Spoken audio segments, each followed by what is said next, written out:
What's up guys, it's Vic, and today's gameplay is Raid again. Oh yeah, it's Raid. I know you all cannot get enough of Raid.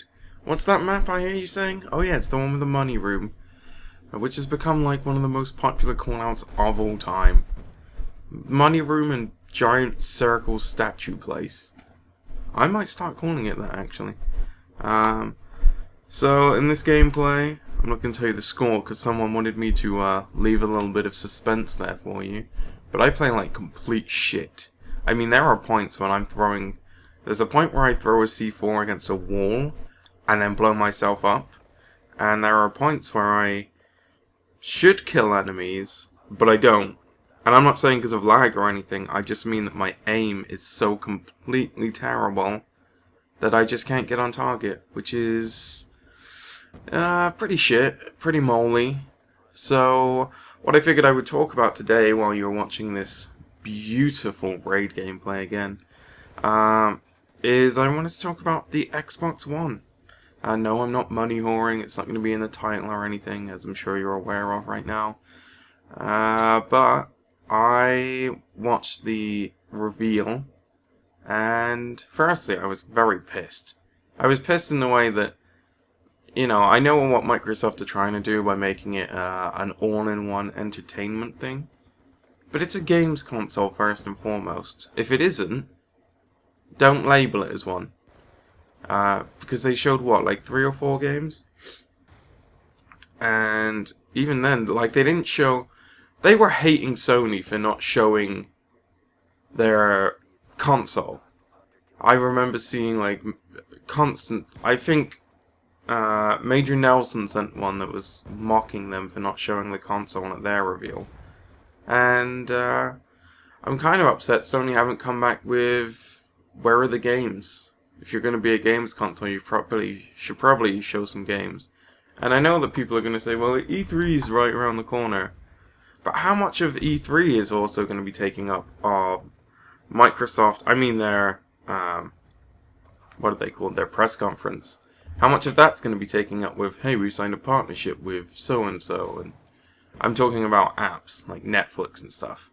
I always feel like that nonsense takes up, and I'm not just saying this for Microsoft, but any of the games companies. That stuff kind of takes up too much. I don't really give a shit how well your console sold.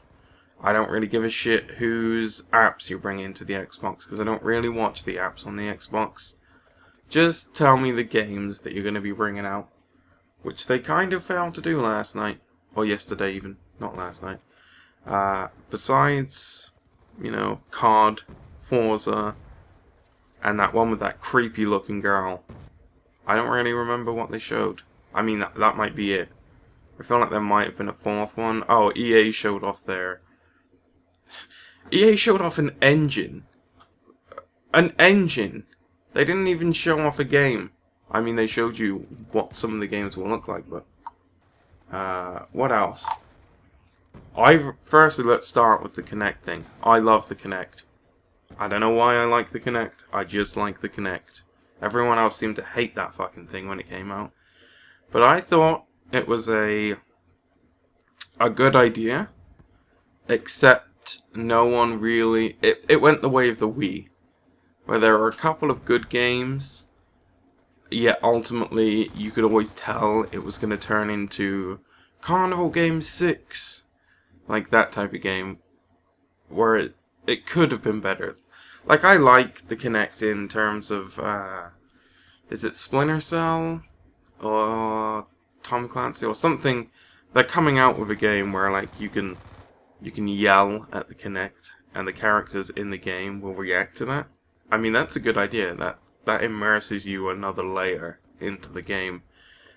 But I feel like if every console has a Kinect, then companies are going to be a lot more open to developing with it in mind. Whereas before they just had to... It was either a Kinect game, which most people didn't use that Kinect, or it was a better with Kinect game, which was... some stupid hand motion like Ghost Recon Future Soldier. I mean, I think in that game the only thing the Kinect was used for was like an interface to customize weapons and stuff. I could be wrong, because I never tried it, but that's the only thing I really remember it being used as, which was dumb. So yeah, Kinect, I like. I also quite liked all the control your TV with voice and stuff. I mean, in fairness, I'm not lazy enough where I look at a remote and scream, I fucking hate you and I wish you didn't exist. I wish I just control everything with my voice. I don't think I've ever thought that when picking up a remote. But apparently that's what Microsoft thinks everyone feels. But I liked it. I like the idea. Like, if I just throw the Xbox in the living room, and then I can sit with my wife and we can switch between games and movies and whatever. That's fun to me. I mean, it might be useful. I'm gonna reserve judgment. It might be useful. It might just be useless. And now let's finally get on to COD Ghosts.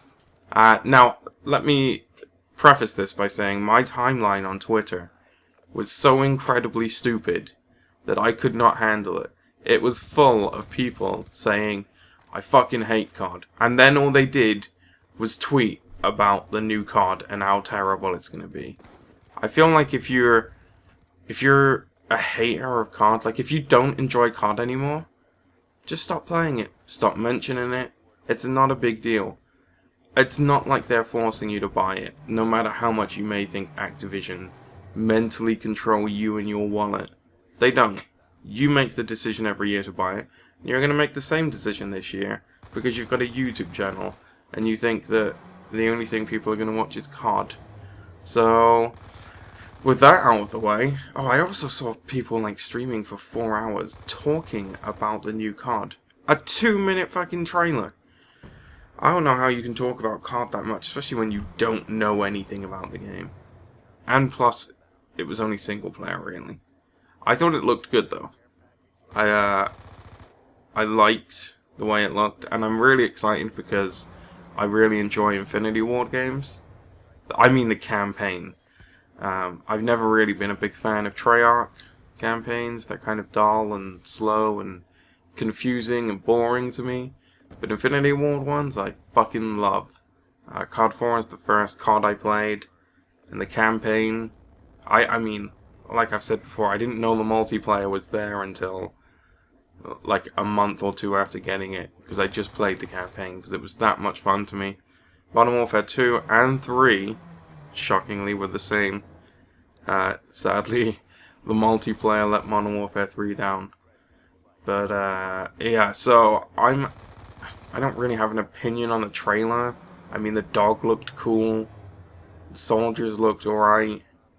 It was just a trailer, like anything. I don't really have an opinion on the trailer. Graphically, looked quite nice. That's what the trailer's for. I don't really care about the story yet, because I don't know anything. So, out of 10, I'd give the Xbox reveal maybe a 7. Pretty average. Could have been better. Could have been worse. Could have been worse. Could have been really worse. They could have pulled out Milo again. Anyway, game's over. And, yeah. Go fuck your brother.